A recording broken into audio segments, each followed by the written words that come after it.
As someone who grew up in the early 2000s, oh man, the PlayStation 2 one of the greatest consoles of all and the time. social media boom, dined under the stained glass lamps at Pizza Hut, traded Yu-Gi-Oh and Pokemon cards on the playground, and never did that in my life. A life-threatening amount of Kid Cuisine. That's the best shit. Yes, sir.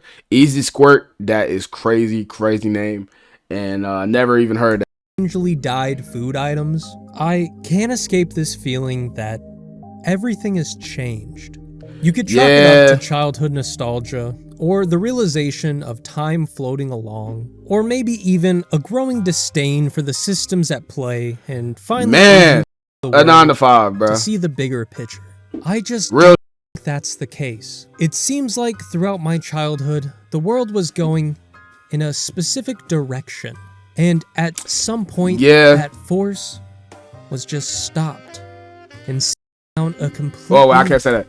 Different. You know what I'm saying? We already know what happened in 2020. That changed the direction of our life. Who knows what would happen if that event did not happen, bro? The event. Rabbit hole. Trying to pinpoint an exact moment this shift occurred seems impossible. No, it's not. I guess one of the best places to start is Hollywood.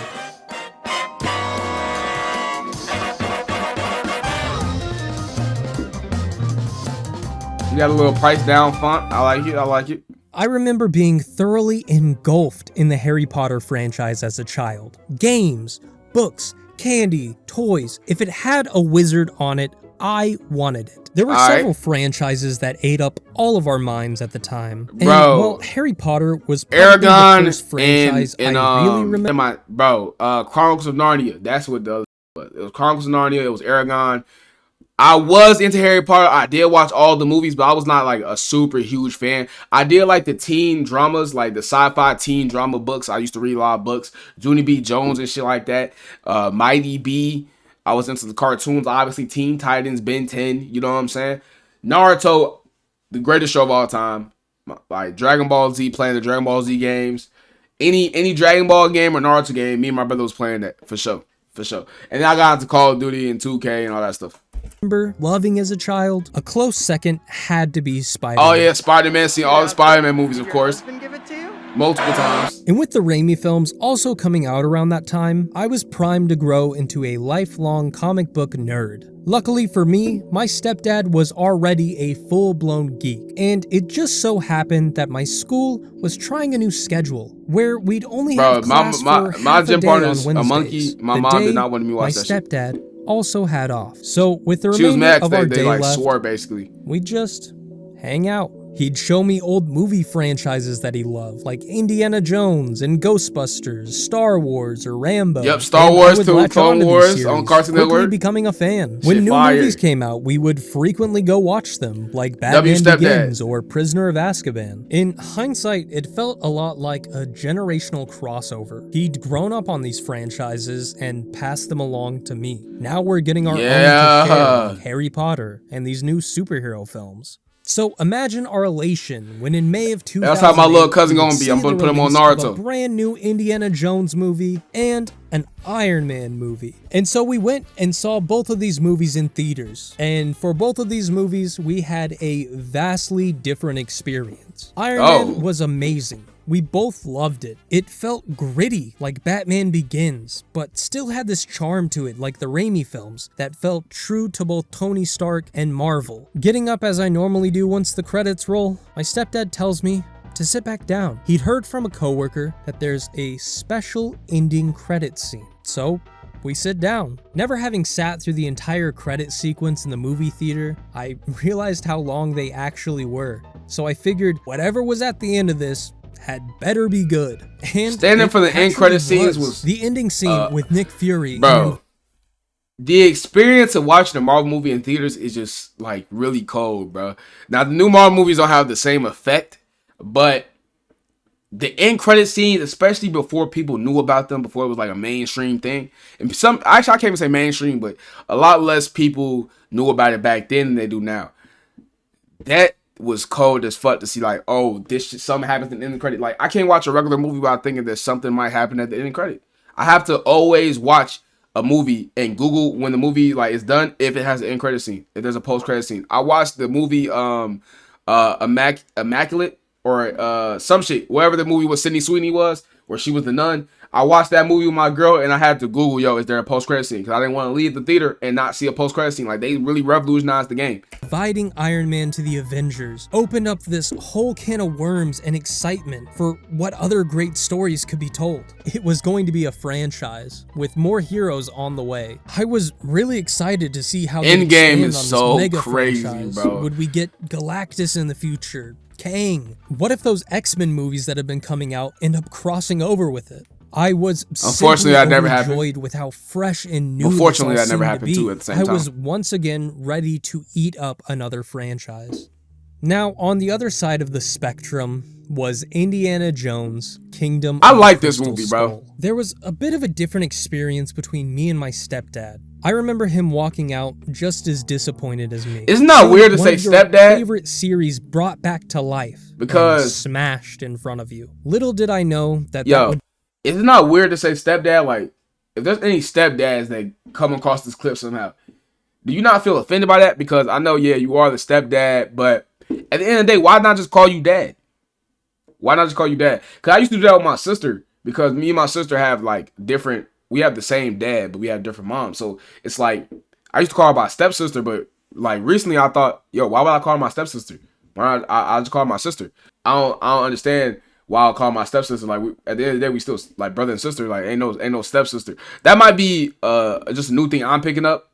And I've heard black families, older black people say that's like never been a thing for them. They never ever said step because, you know, it kind of separates the family. It makes you less closer. So, you know, you just say family. This is my family. You know what I'm saying? Me and my homie, my homie Trent.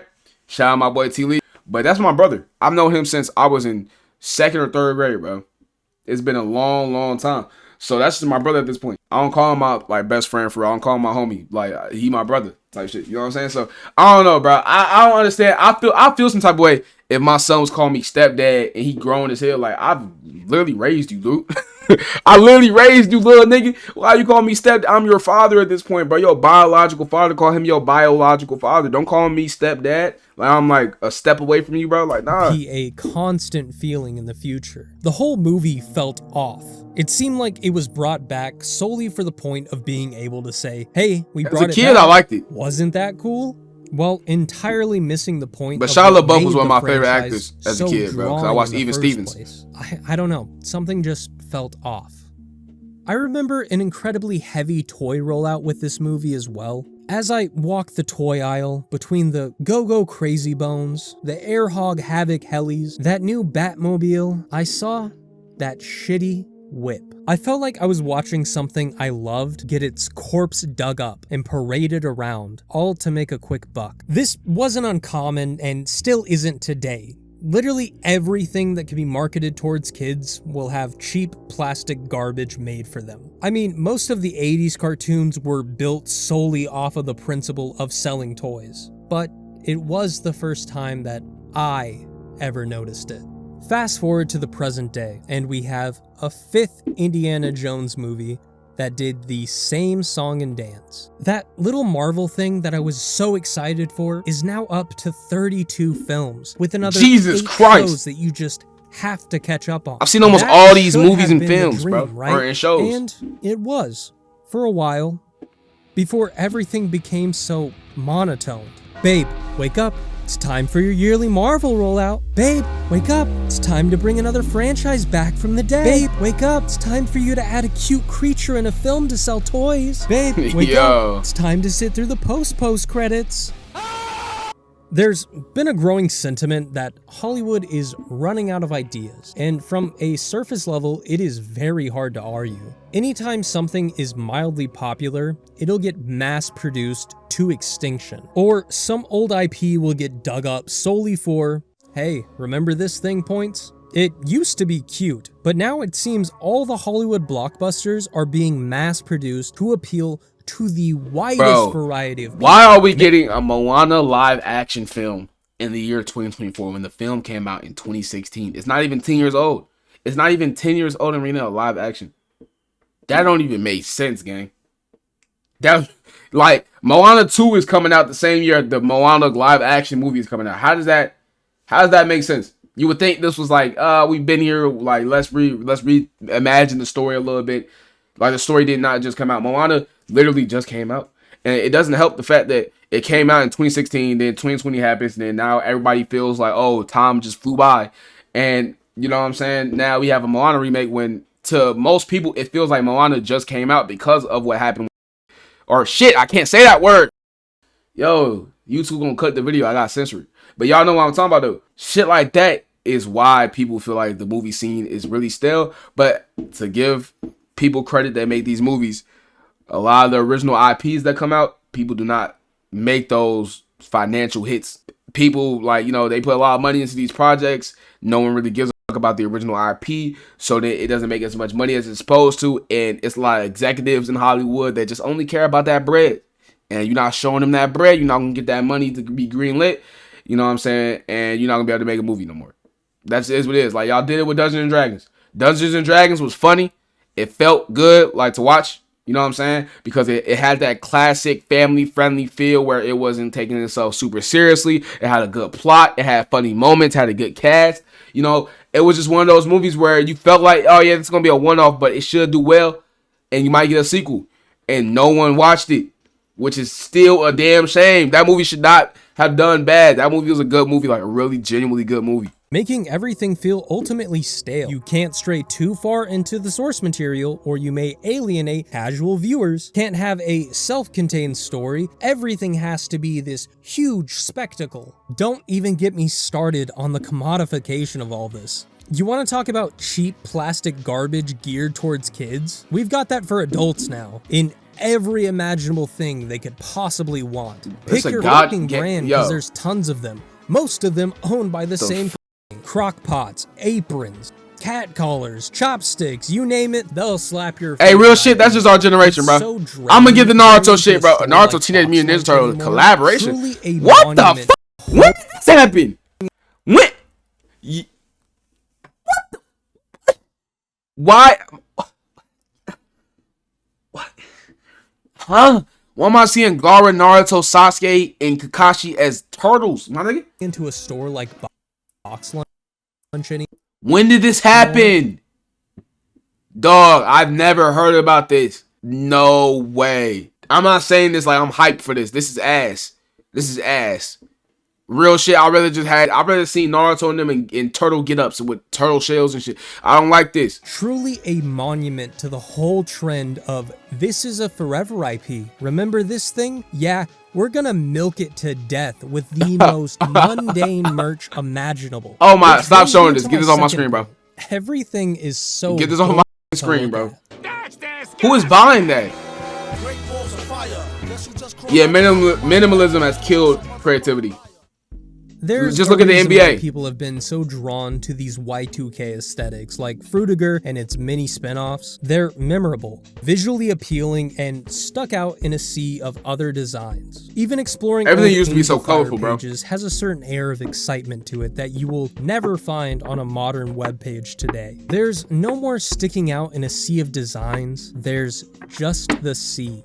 There's no more sticking out in a sea of designs. There's just the iPhones ones look better. iPhones do look better now. Old Lunchables, specifically the dessert pizza ones. I was mentioning how we used to eat this pizzas, but oh my god, make them anymore because I can never find them. I did a little Google. That reminded me of Kodioko. They do in fact still make them, but this packaging is horrendous compared to the 2000s packaging. Like, I'm not crazy, right? Nah, you're not. Just from a personal perspective. That just looks like more exciting. This is objectively a worse design for a product geared towards children. Like, this one looks like something I would see on my grandma's Metamucil. Another example. Fierce competitors, Pepsi and Coke. This is their 2000s design. Pepsi has this rich blue, The logo is off-centered, and the name is going vertically. The can also features this almost ice cube design to it. Coke, on the other hand, is sporting this shiny red can, with the label also vertical, but I was the Coca-Cola kid, caramel bro. lines running across the bottom. Real shit. With this I just liked it better. floaty, almost bubbly wave pattern to it. Both are incredibly simple in design, but are both uniquely their own style. I don't even have to mention the cherry lineup that these guys had, because these are some of the most memorable soft drink designs of all time. Fast forward to today, however. I don't drink do you pop, want so the red can, or would you like the blue can? That is basically the only difference you can make between the two. that's tough, bro. There's almost no attempt to stand out in a crowd aside from this color scheme and logo. I feel like this is why my eye is so heavily drawn to things like Mountain Dew. That, and I'm a fucking gamer. I mean, at least there's something going on there. Yeah, At that least Baja Mountain Blast Dew trend in treats me 2015 was like I crazy. can comprehend more than just some logo and a color scheme. It's also a big part of why I think things like Liquid Death get so popular. In a sea of bland... Gang, this is tea. And it's probably hella people like, obviously it's tea, it's sparkling water, tea type shit. Like, bro, what type of water brands, tea brand, sparkling water brand is called Liquid Death? Does that not sound like an alcoholic beverage to you? It sounds like one to me. So I've seen a bunch of Liquid Death cans. I'm thinking like, yo, ain't this alcohol? And it's not. It's like, yo, this is a beer can. Corporate BS on shelves. If you can manage to get It that does stand shelving out, though. space with them and look different, people are going to be intrigued. Bonus points if you like actually make a good Talking about product. it's just water. I could not fathom anyone preferring these minimalist designs on our products. So who are they for? Am I just looking way too deeply into something as mundane as the packaging our food comes in? Something most people probably don't even bat an eye at?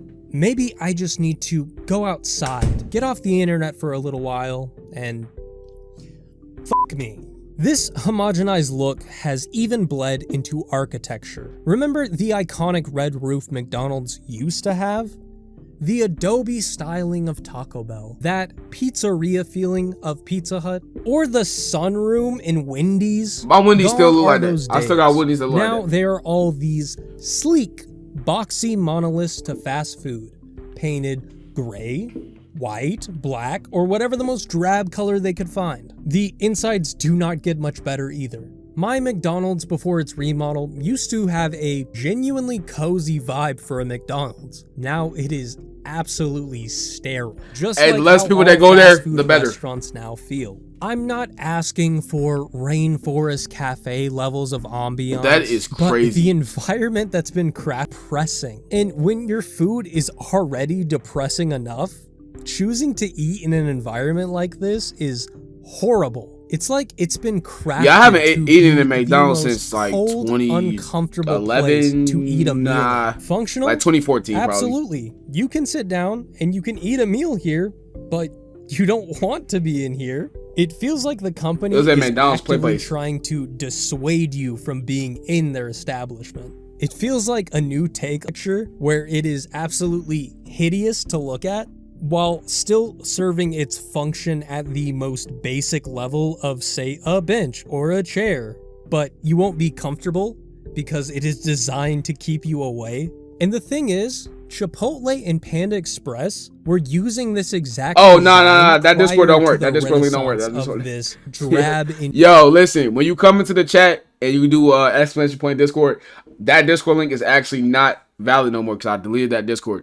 I'm currently making a new one, and I should have that ready and done soon. It pretty much has all the channels. I just have to like get certain things figured out for it, and then it'll be fine to open up to people and get more people in there and host events and shit. It's gonna happen this summer though. interior deco. But I never felt particularly cold eating at either of these restaurants. So why is that? Well, probably because the stores were designed like that from the start. Scott Shipley, designer of Chipotle's stores, had this to say about their thought process.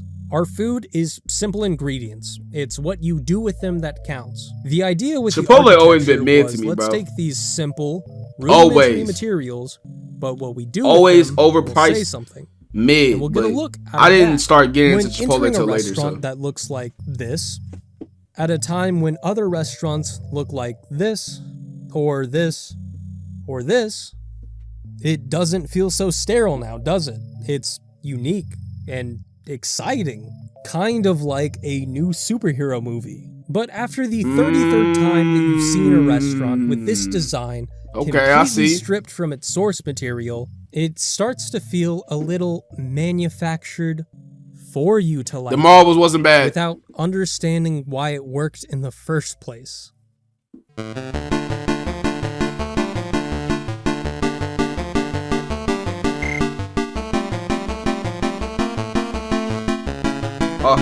Yeah, the internet going crazy now. You know I'm about to get internet about internet nostalgia, but the web has changed, and that growth has directly affected.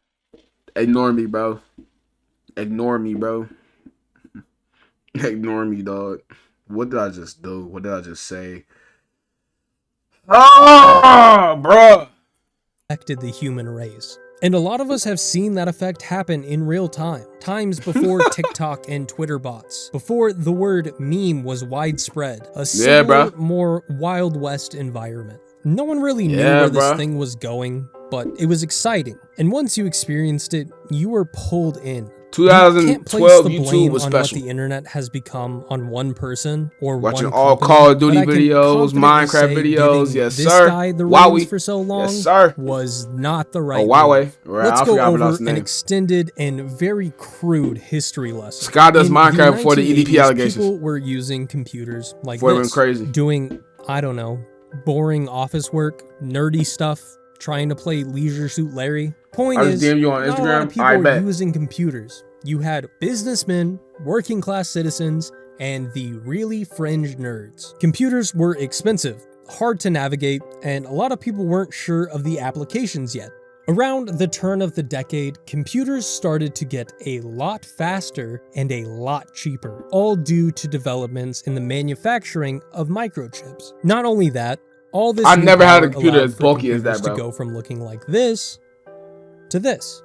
The ease of access had been figured out. My dad had like some Windows XP shit. He used to play GTA on it. But also getting dial-up internet. And by 1995, we got the greatest piece of technology ever released. Microsoft Bob. And know that what is that? I die for this dog, and I don't care what you think. Also, Windows 1995 was rather notable too, I suppose. Seriously revamping the user interface. What the hell is this? Features like the start button and the taskbar. This marks a point where these ugly ass computer, bro. And the internet as a whole really wanted to show you what it was capable of. A sentiment that would follow in the coming years. In 1995, only 0.4% of the world's population was on the internet. Damn. In the time between the turn of the millennia, we'd see things like AuctionNet, a totally online open marketplace for people to place bids in real time. A small, probably irrelevant program called Future Splash Animator was released. Oh shit, what did that become? Got bought out by Macromedia. What did that become? Maker of Shockwave, and they're calling it Macromedia Flash. I'm sure a name change like that won't happen again. Adobe Flash and Angel Fire, services that made creating your own personal websites a lot easier, giving users the power and creative freedom to host whatever they wanted. Then you had 6 Degrees, which is widely regarded as being the first social media, implementing things like Friends List and direct messaging. I've never heard about this. 1988, a little thing you I thought MySpace heard of was the first Google. one. And in 1999, AuctionNet had transformed into what we know as eBay and had facilitated around $7.2 Oh wow! See, look, we get a little in the history. Remember that 0.4% in 1995? Well, by January of 2000, that number had jumped to a whopping 4% of the world's population surfing the net, with 52% of Americans having access to the internet. You know, this whole Macromedia Flash thing is getting pretty popular. In fact, it is the most popular plugin on the internet. Oh look, a whole thriving site that's been brewing in the background dedicated to it. It's really popular, like one of the most active user bases on the internet. It's safe to say by the 2000s that this whole internet thing was really breaking new grounds. No, literally, the dot-com bubble just happened. Fuck, somebody go check on Newgrounds. Yeah, all that money and steam. Did anyone ever see, like, did anyone ever go on Newgrounds, bro? I did. $5 trillion and some really notable I've definitely gone on companies Newgrounds down the before, drain. bro. Hopefully, this doesn't lead to any power vacuums in the future. Oh, shh. You'll all have your time. We've got an internet to build. 2002 to 2010 is what I like to describe as the "if you let them build it, they will come" era of the internet. 2002, we get the rise of Friendster, the first truly successful social media site, implementing some customization and dating app features that its competitor would soon shortly rip off. MySpace took a lot of Friendster's designs and through some guerrilla marketing, ended up dethroning Friendster I did not know about that. Profiles, ranking your top 8 friends, auto-playing music with customizable profiles, ranking. What the fuck? What is this freaky at? Yo! Nah, raw.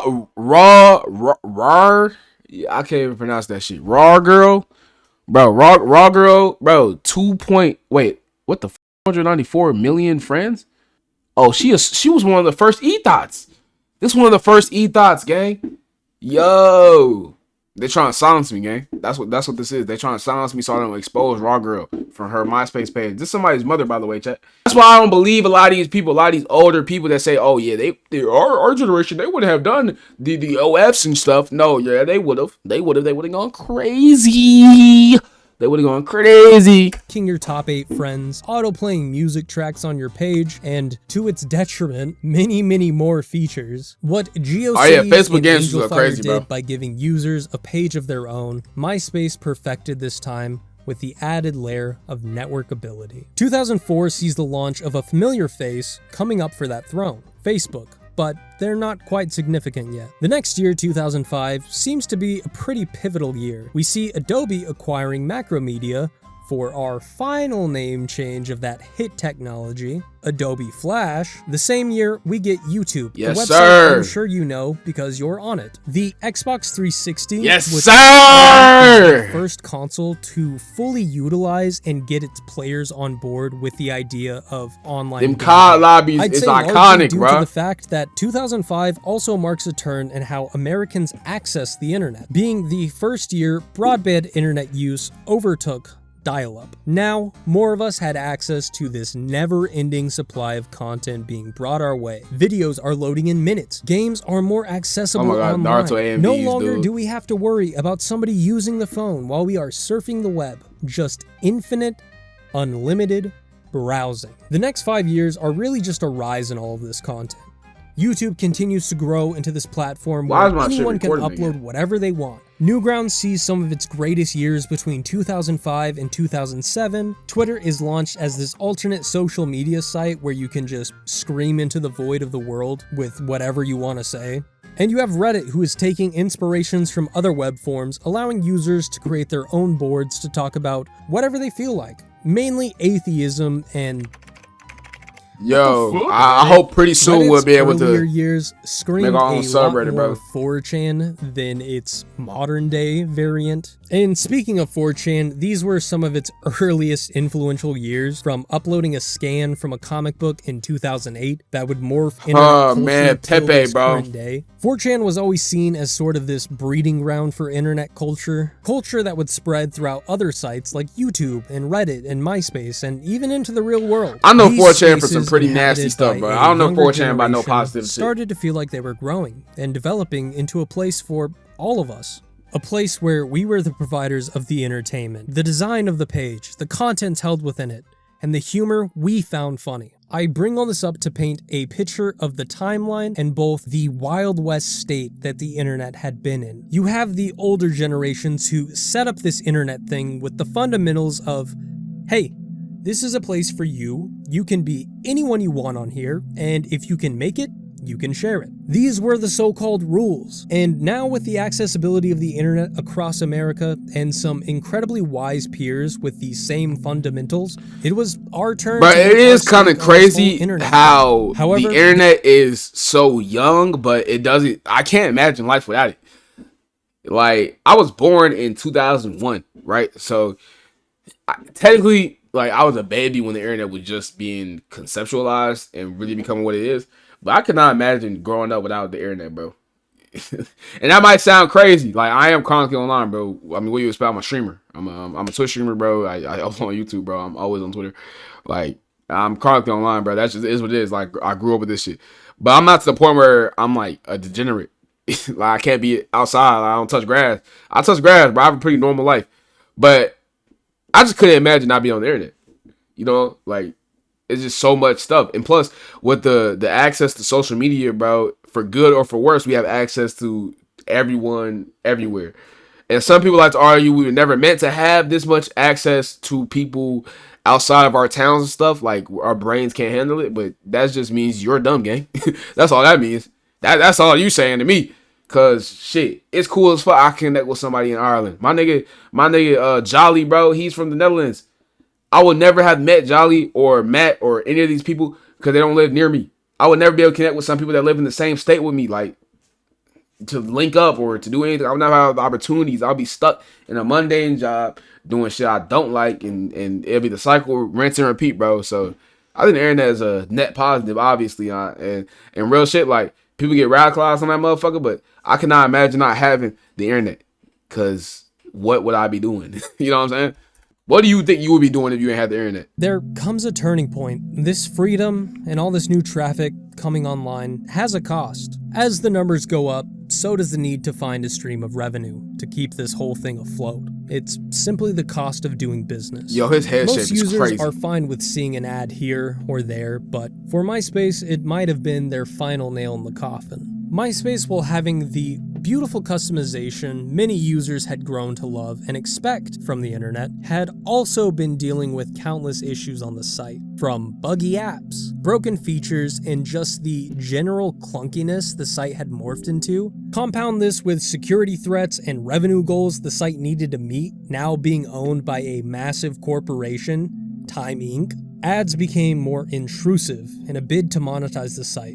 Many users started to hop over to the sleek, uniformly designed, and feature-rich Facebook. And by 2008, Facebook had dethroned MySpace as the #1 social media site. Facebook seems like this new, exciting thing, and everyone is just moving over in hordes, with fun features like poking your friends, and of course, the wall. Yeah, poking, having the PlayStation shit in 2015. That's why I got mine. Format. Everything the games is very my parents used to play and simplified. It's great, but I don't know. There does seem to be a lack of personality to your pages now. I'm sure it'll come down the road though, right? Surely this style of oversimplified design won't take over the internet. There's no way that Facebook will morph into the most influential tech company imaginable, with every other major corporation following in its footsteps. Does Zuckerberg not have eyebrows? Comfortable with no customization at all? Hell, we'd be lucky if we don't get banned for saying a naughty word on their site. They wouldn't do that to us. They wouldn't do that to the kids whose content built their site, right? All kids out of the pool for Adult Swim. All kids out. That last section may have seemed like I was going on a tangent, but I really wanted you to understand the history and how many building blocks were leading to the internet being this always uniquely user-driven thing. Just solely off the customization options we have today is enough to feel like everything is a carbon copy of itself. YouTube, that used to allow fully customizable backgrounds, now has been boiled down to it did! Oh my god, yo, I forgot all about this. Now I've had a YouTube channel for a long time. For a long time, since I was like 5, gang. I ain't gonna yeah. I've had a YouTube channel since I was 5. Where me and my brother used to, we had this laptop. It was an Acer laptop. It was a mini laptop. And we used to play like different games on it. We had Maple Story. We had the Avatar Last Ember game where you create your own avatar character. And we had some other game, but it had a camera on it, right? It had a camera, and we used to record ourselves on the laptop, or we record ourselves playing like Street Fighter. We had this fat ass TV, like a big, the big back TVs, bro. I'm gonna show y'all. And we used to record ourselves playing Street Fighter 4 on it.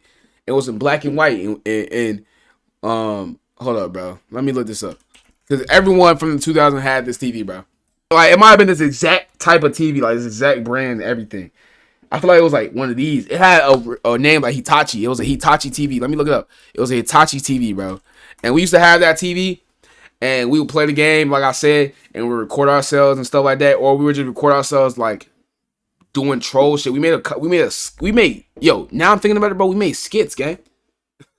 We made skits based off like Family Guy episodes and shit, bruh. Oh my god, and we had the customizable shit. My dad made us a website. I can't say their name because it has our real names in it, but it's not an actual site no more, unfortunately. But we had games on that motherfucker. People used to actually go on the site and play those games. Like, bruh, the internet used to be way more customizable. Like, he's actually right. I completely forgot all about that. How fully customizable backgrounds now has been boiled down to profile picture, banner. Facebook being the replacement for MySpace, which was probably one of the most customizable social media sites we'll ever see. Profile picture, banner. Twitter, profile picture, banner. Reddit, profile picture, banner. And I mean, I'll give it to Reddit, they at least have these little avatars, which are kind of customizable, but they still just give off that Funko Pop feeling. Speaking of feeling, all of these sites functionally act the same. No more crawling the web. Instead, you just scroll from one app until it's boring, and then scroll through another. Every website is essentially the same song and dance of going down your timeline. Oh, well, that's just the most optimal way to scroll. Sure, whatever. It definitely doesn't have anything to do with Facebook forcing ads into your timeline in 2012. An immensely controversial move at the time, which likely in turn made them millions. Let's run a little experiment here. Open your phone, choose your favorite social media site, Alright, what's up? Scroll until you've gotten fed an ad. I'm willing to guess. Oh yeah, nah. You didn't get 8 posts deep before you saw I just got 4 posts deep. I got a fucking or a ad, bro. sponsored post. Yo, that's crazy as hell. Commodification of the internet is very reminiscent of every And other I got Twitter aspect in Premium. our lives. Okay, well, they've got to make money somehow. You could always pay for one of the ad-free services that are provided if you really hate the ads so much. And at the end of the day, it's really the content on these platforms that matters. So let's talk about the content, starting with YouTube. Once a powerhouse to creators who just wanted to post something online, creating stars out of those who wanted to make films, skits, or even run their own show, giving anyone with a creative drive their chance to be seen by an audience without the restraints you'd see in corporate television. The authenticity and grit of few people's creative expressions has morphed into anything but this sentiment. The lifeblood of the site has quickly changed Bro, I from used to watch quirky Good kids in their all bedrooms in my middle school, to bro. multifaceted teams working day in Yeah, and day bro. out in Oh their my bedrooms. god. Yo. Being a YouTuber used to seem so much more accessible, but now it's like, if you want to be Mr. Beast, bro, that's not possible. You got, like, bro, you're not going to become Mr. Beast, bro. You're not going to become Mr. Beast. Like, it's so much more intricate. It's like TV shows now. Multifaceted teams I wonder what the next working step's gonna be. day in and day out to bring I have together no idea. the I most wonder what it's gonna be, universally bro. appealing content. This takes on its own kind of being, creating carbon clones of itself to be copied and pasted across other social media sites. Have you ever felt like YouTube has gotten stale in that regard?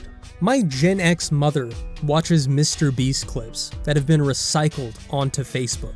Tell me in what world she'd be watching YouTuber's former king, PewDiePie. And there's an argument there that the whole Let's Play era of content was also just copy and pasted. Whatever game was the flavor that week is what would be played by every single channel. Hell yeah. The only difference was it still wasn't at that mass appeal that we see content today. It Hell yeah. feels like everything that gets attention is meant to get attention from every other platform as well, becoming this homogenized content, regardless of what application you're using. The delivery of all this content is also fed to us through a funnel. Some supercomputer is gathering our watch time, our data, our interests, and spitting out what it thinks we want. The things we consume online aren't even chosen by us, but artificially gifted by the algorithm. You ever notice That's how a fair bad point. search functionality has gotten? Specifically on YouTube and Google, whatever you're searching for isn't easily found anymore. You might get a few relative results, but then you'll be shown things completely removed from what you were looking for. And Google's newest addition, something that is plaguing the internet right now in general, the integration of AI. You hitched your last ride. This son. AI shit finna cook their internet, bro. I'm telling you, it's finna get real bad. It's finna get really bad. Artificially produced in some bid to either win our attention or win our money, then the introduction of literal artificial life and technology might do that to you. You ever just scroll through TikTok and get shown something like this? 15 times. The Simpsons cartoon predicted the future correctly. Donald Trump's presidency.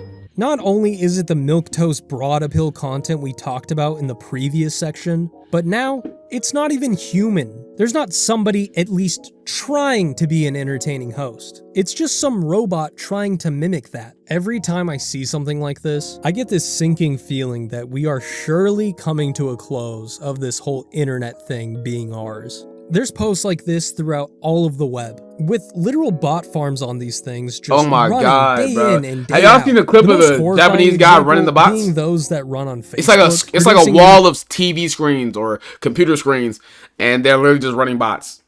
It's actually insane. Like, bro, these AI images, what the fuck am I looking at?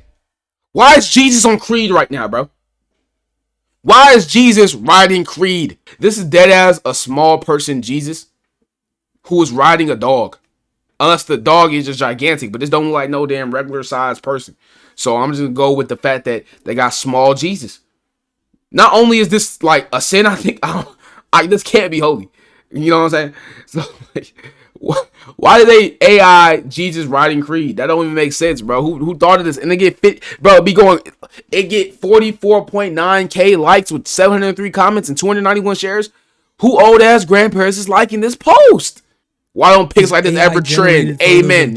Man, that's nasty as hell. More bizarre and Is incomprehensible. that ants on a cat?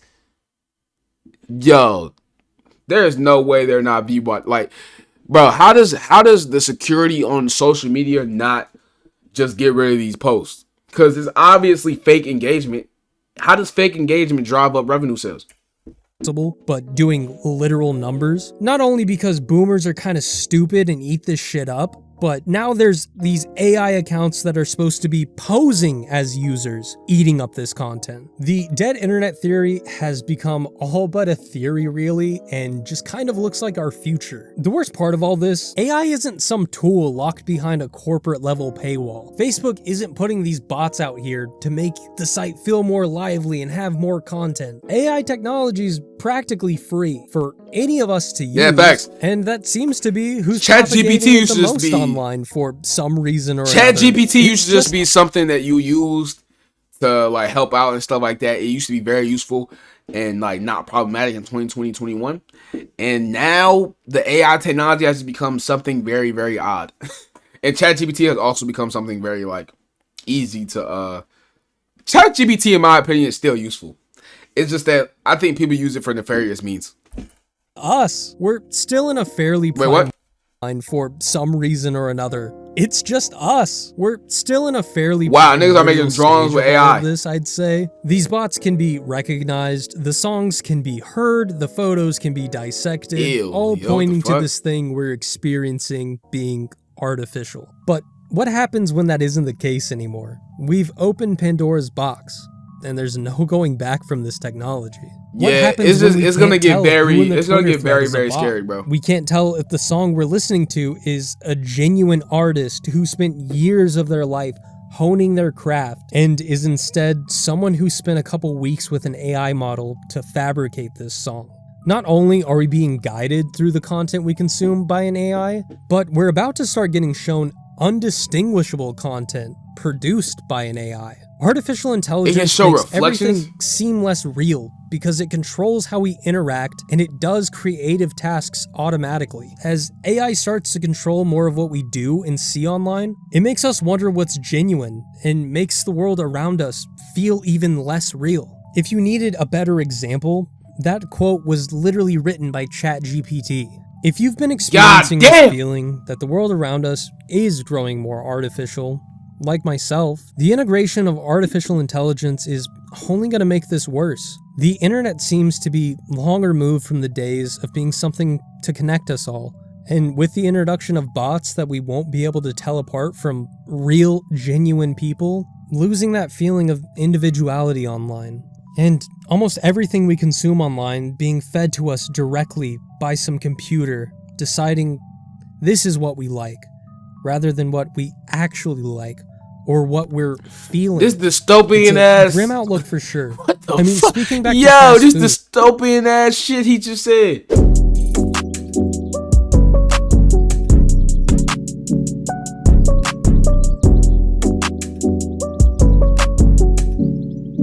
I got me missing, baby.